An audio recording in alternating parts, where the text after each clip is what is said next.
Hello guys, welcome back to my channel. সকলের channel ভাই তো আজকে জামা ষষ্ঠী তো সেই জন্য তাড়াতাড়ি করে সব কিছু রান্নাবান্না সেরে নিতে হবে। খাসির মাংসটা বসিয়ে দিয়েছি গ্যাস ওভেনে। মাংসটা গরম তেলে হালকা নাড়াচাড়া করে ভেজে নিলাম আর চর্বিটা রেখে দিয়েছিলাম। তারপরে ওটা ভেজে নিয়ে কুকারে সিটি মারার জন্য দিয়ে দিয়েছি। আর এদিকে একটি অন্য কড়াইয়ে তেল দিয়ে গোটা গরম মশলা, কাঁচা লঙ্কা, সামান্য পরিমাণ চিনি দিয়ে ফোড়নটা নাড়াচাড়া করে তারপর ওর মধ্যে পেঁয়াজ কুচিগুলো দিয়ে দিয়েছি। তো পেঁয়াজ কুচিগুলো বেশ হালকা ব্রাউন কালার হয়ে আসবে, তারপর এর মধ্যে মশলা অ্যাড করবো। তো চলো পুরো ভিডিওটা শেষ পর্যন্ত দেখতে থাকো। আশা করছি ভালো লাগবে। ভিডিওটি ভালো লাগলে অবশ্যই লাইক, কমেন্ট, শেয়ার করে দিও। আর আমার চ্যানেলে যারা নতুন রয়েছে তারা আমার চ্যানেলটি সাবস্ক্রাইব করে দিয়ে পাশে থাকা বেল আইকনটি ক্লিক করে দিও। তো চলো যে জামা ষষ্ঠী স্পেশাল মাটন কারিটা কেমন হয় কমেন্টে জানাতে ভুলো না। আর পুরো ভিডিওটা দেখতে থাকো শেষ পর্যন্ত।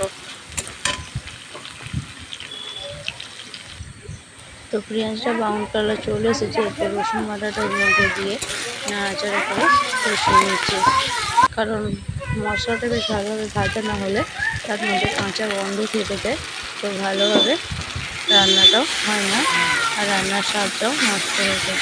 তো তার জন্য আগে আগে মশলাগুলো দিয়ে বেশ ভালোভাবে নাড়াচাড়া করে কষিয়ে নিতে হচ্ছে। প্রথমে রসুন বাটাটা দিয়ে কষালাম, তারপরে আদা, জিরে, ধনে, শুকনো লঙ্কা সব কিছু একটা পেস্ট করেছিলাম সেটাও ওর মধ্যে দিয়ে কষিয়ে নিলাম। তারপর টমেটো কুচিটা দিয়ে সামান্য পরিমাণ লবণ দিয়ে নাড়াচাড়া করে নিচ্ছি। তো তাতে টমেটোটাও খুব সহজে নেমে যাবে আর মশলাটাও ভালোভাবে কষানো হয়েছে। যতক্ষণ না মশলা থেকে বেশ সুন্দরভাবে তেল ছেড়ে আসে, মশলার কাঁচা গন্ধটা না যাচ্ছে, ততক্ষণ মশলাটা বেশ কিছুক্ষণ ধরে কষিয়ে নিতে হবে। আর হলুদ গুঁড়ো, লঙ্কা গুঁড়ো সব কিছু দিয়ে দিচ্ছি, দিয়ে মশলাটা বেশ ভালোভাবে কষিয়ে নিচ্ছি। মশলাটা বেশ ভালোভাবে কষাতে থাকছে। তারপর যে সেদ্ধ করে মাটনটা রেখেছিলাম সেই মাটনটা জল ঝরিয়ে ওই মশলার মধ্যে দিয়ে দিলাম, দিয়ে আরও বেশ কিছুক্ষণ কষিয়ে নেব। তো মাটনটা ওর মধ্যে দিয়ে দিচ্ছি, দিয়ে বেশ ভালো করে বেশ কিছুক্ষণ ধরে কষাতে থাকবো যতক্ষণ না মশলা আর মাটনটা ভালোভাবে একসাথে কষে আসছে। এই মশলা মাংস একসাথে বেশ ভালোভাবে কষানো হয়ে আসবে। তারপর মশলার মধ্যে চাল অ্যাড করব।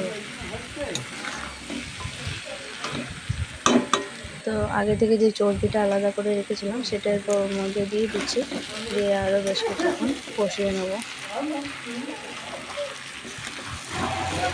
তারপর বেশ ভালোভাবে মাটনটা চর্বিটার সাথে বেশ ভালোভাবে কষিয়ে নিচ্ছি। বেশ কিছুক্ষণ কষানোর পর তারপর ওর মধ্যে আলুটা অ্যাড করবো। এখন আলুটা অ্যাড করছি না। তো দেখো এইভাবে মাটন কারি রান্না সত্যি খুবই সুন্দর হয়। আর জামা ষষ্ঠী স্পেশাল মাটন কারিটা সত্যিই খুবই সুন্দর হয়েছিল। ওরা খেয়ে খুব দারুণ প্রশংসা করেছিল আর আমারও খেতে খুবই ভালো লেগেছিলো।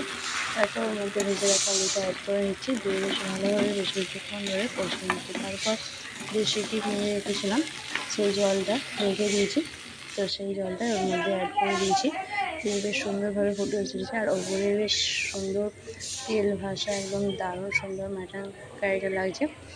দুর্দান্ত স্বাদের মাটন কারি বানাতে চাইলে এই রেসিপিটা তোমরা ট্রাই করে দেখতে পারো, বেশ সুন্দর লাগবে।